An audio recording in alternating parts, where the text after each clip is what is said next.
如果大熊猫没有热度，真的会被人遗忘吗？眼前这只滞留海外、无法回国的大熊猫名叫圆圆，它是功勋大熊猫凉凉的儿子，也是顶流明星熊林岩和福宝的亲爷爷。99年，圆圆出生于北京动物园，但与其他安定幸福生活的小熊不同，圆圆大半生都在颠沛流离的旅居中度过。当时年仅2岁的圆圆被送往俄罗斯出差，之后在莫斯科动物园的2年时光里，圆圆虽不适应陌生环境，但好在生活幸福。有爱的奶爸奶妈把她照顾得白白胖胖。结束旅居生活，圆圆也没有回到北洞，而是来到了中国大熊猫研究保护中心。原来中心用大地和谷谷跟北洞的圆圆和莹莹进行了交换，目的是为了保障圈养大熊猫种群的健康发展。在中心的这段时间里，圆圆生育了众多子女，其中就包括旅韩大熊猫乐宝、银行家大公子普普和二小姐发发。但好景不长，4年后圆圆搬去避风峡基地暂居，2011年又来到出生地北京动物园短暂居住，直到2015年再次回到中心。本以为圆圆熊生颠沛流离的生活就此结束，然而命运之神却又给他开了个玩笑。起因是远在奥地利打工的大熊猫龙辉，在手术麻醉期间出现意外，不幸离世。由于中澳双方签署的协议并没有到期，奥地利要求中方再送去一只大熊猫。那时20岁高龄的圆圆本该安享晚年，没曾想却被中心坚持送去奥地利，与熊猫杨洋搭伙过日子。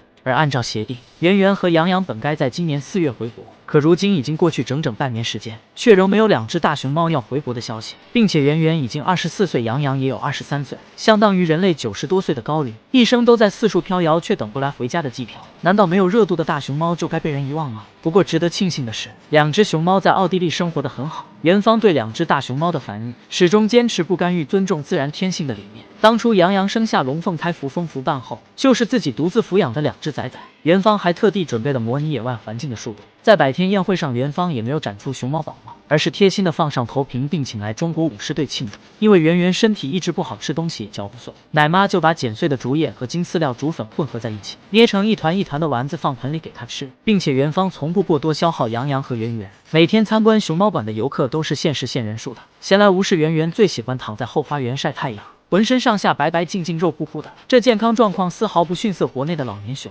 如今杨洋和圆圆都已经到了耄耋之年，大半辈子都在背井离乡颠沛流离，只希望2只大熊猫能早日落叶归根，回到祖国安稳度过剩下的时光。果然是一方水土养一方熊猫，最近菊萌萌顺利生下宝宝，晋升为熊猫界的新手妈咪。而作为养在广东的大熊猫，坐月子必须得来一份猪脚姜。长隆的熊猫御用下午茶大师，把竹笋雕成猪脚和鸡蛋的模样，点缀上胡萝卜后再浇些蜂蜜水，滚滚们吃的那叫一个嘎嘎香。不仅如此，去长隆看熊猫的游客也能吃到熊猫酒店大厨做的限量版正宗广东猪脚姜，平等极度每个拿到猪脚姜的游客。而土生土长在广东的熊猫们，平日吃的当地特产更是花样齐全，肠粉、凤爪、云吞面，甚至还有糯米鸡，偶尔还打打小麻将，吃吃小烧烤。头一天酷酷吃荔枝太多上火，第2天这小子就喝上了降火的凉茶。因为上火了嘛，昨天吃荔枝，今天喝点凉茶，里面主要是夏桑菊还有板蓝根。果然是一方水土养一方熊猫，从前怎么吃辣都不上火的川娃子，到了广东入乡随俗，秒变本地老广。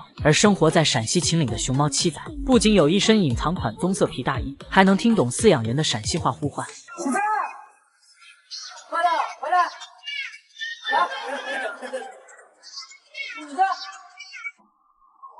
山东的大熊猫主打一个接地气，不仅咔咔炫玉米饼子窝窝头，还执着于守护到手的编制。只见滚滚先是爬到树上表演倒立，随后开启给功夫模式抱摔轮胎，主打一个要让所有游客的票物超所值。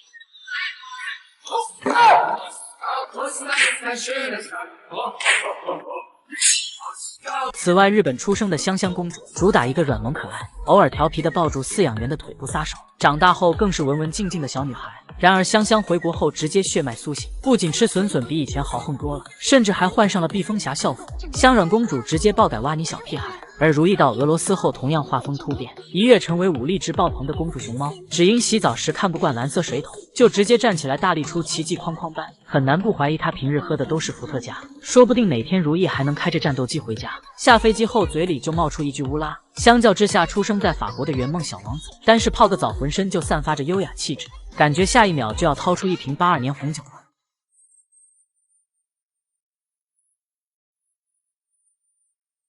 而东北大熊猫遇到下雪天，直接觉醒食铁兽，血脉四处撒欢。就是说，谁能想到这是美女私家呢？中华有神歌，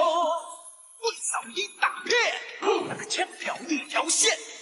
身轻好似云中雁，豪气冲云天。看来国宝也听了老祖宗教诲，入乡随俗到哪都不会吃亏，一屁股坐哭，俩娃带孩子卖惨讨饭。大熊猫祈福带娃究竟有多搞笑？这天祈福正带着2个孩子咔咔炫饭，起身拿竹子时不小心坐在了福来身上。哥哥福顺看到后着急的用小手使劲推妈妈，可一心只想干饭的祈福并没有察觉，直到被泰山压顶的福来急出狗叫，祈福这才挪动了他那尊贵的大鼎。只是被压的是福来，而他安慰的却是福顺。福来表示3只熊的电影我不配拥有姓名。带娃摆烂方面，祈福虽比不上成大，但搞笑方面两熊却是势均力敌。成大是拿娃跟饲养员换蜂蜜盆盆奶，而祈福则是直接带娃在笼子里卖惨。只可惜小帮手福顺不太给力，只见祈福正在酝酿伤感的情绪，委屈巴巴的眼神，14亿人看了都要落泪。结果没搞清楚状况的熊孩子一心只想往妈妈怀里钻喝奶奶，这一下就让祈福彻底破功，扭头走去。别看祈福带娃一副生人勿近的模样，仿佛在说这么可爱的仔仔你没有吧，略，但实际上只要祈福带娃困了，刚才还在宝贝的娃瞬间被他当成脚垫，自己则找了个舒服的姿势沉沉睡去。有时熊孩子挣扎着想出去玩，可倔强的祈福非要他陪自己睡觉，强行关机不成就换个姿势继续哄睡，生动诠释有种困叫你妈觉得你困。当祈福用爪子给自己挠完痒痒后，会雨露均沾帮孩子咬一咬。当熊孩子坐在自己最爱的笋笋上，祈福也会毫不犹豫地把娃一脚踢开，并且作为一直有偶像包袱的熊猫妈妈，祈福绝不允许自己在孩子们面前丢脸。如果有，那就把罪魁祸首揍一顿。这天祈福爬树时不小心压断了树枝，刚巧被小福顺亲眼目睹了全程，恼羞成怒的祈福立马撂挑子不干了，抱住树枝就是一顿疯狂大摆锤。这模样把福顺吓得后退了好几步，内心 OS 揍完他就不能揍我了哟。这天祈福把福顺叼过来放在怀里，一副母子情深的温馨画面。结果下一秒祈福就像断片似的停住，而福顺就这么水灵灵的脸着陆了。如果说上一次只是祈福妈妈失误，那这次绝对是想锻炼福顺抗摔打能力。只见祈福毫不留情地把好盖儿推下去，当福顺累到趴在地上一动不想动时，大阿福就直接拖着脸着地的孩子朝家走。对此福顺表示我很好，就是脸有点痛。当福顺想爬到大宝座上玩耍时，不论祈福在哪个犄角旮旯，会立马冲过来将熊孩子拽下来，然后自己爬上去稳稳占据大宝座，心想屁大点玩意还想篡位姥姥。等到下树时还一屁股坐在了福顺身上，只能说熊孩子能长大全靠命运，难怪国宝大熊猫都有黑眼圈，原来他们私下都是熬夜战神。这天夜深雄静潘旺却失眠了，只好打着手电筒翻来覆去的变换姿势，只可惜还是没有找到半分睡意。而看见对面的仔仔睡得十分香甜，潘旺不满的哼哼叫，想让他陪自己熬夜。被吵醒的仔仔被迫打开手电筒，您的旺仔已上线咋了吗？只能说同样是无人打扰的私熊时间，有的熊想睡睡不着，有的熊却彻夜狂欢。飞云的妈妈菲菲虽然已经28岁高龄，但她仍痴迷夜生活，经常半夜起来炫饭，吃完也不睡觉，而是自娱自乐吐舌头玩，隔着屏幕都能感受到她的快乐。福宝喜欢晚上跟草和和开座谈会聊八卦，因此第二天需要徐奶爸和谢奶爸轮番哄，福公主才能睡眼惺忪的从内舍出来营业。草和和则直接趴在熊洞前睡得昏天黑地。于爱同样主打白天睡不醒，晚上睡不着。自从虫洞施行滚滚自由出入熊舍后，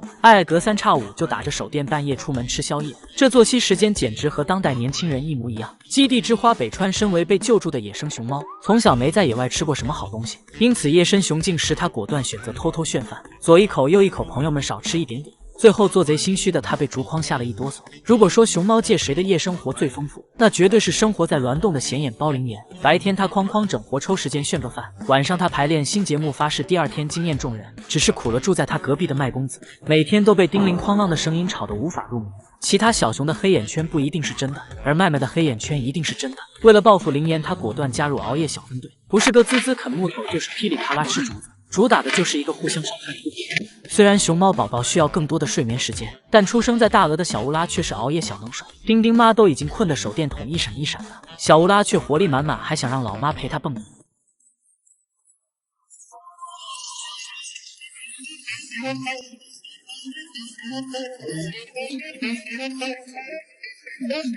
而他的叔叔芒小五晚上不仅不睡觉，还跑去吃奶，甚至每个纽扣都尝一遍。最后烦的莽妞妞一脚将他踹开。不得不说，熊猫的夜生活还真是丰富多彩。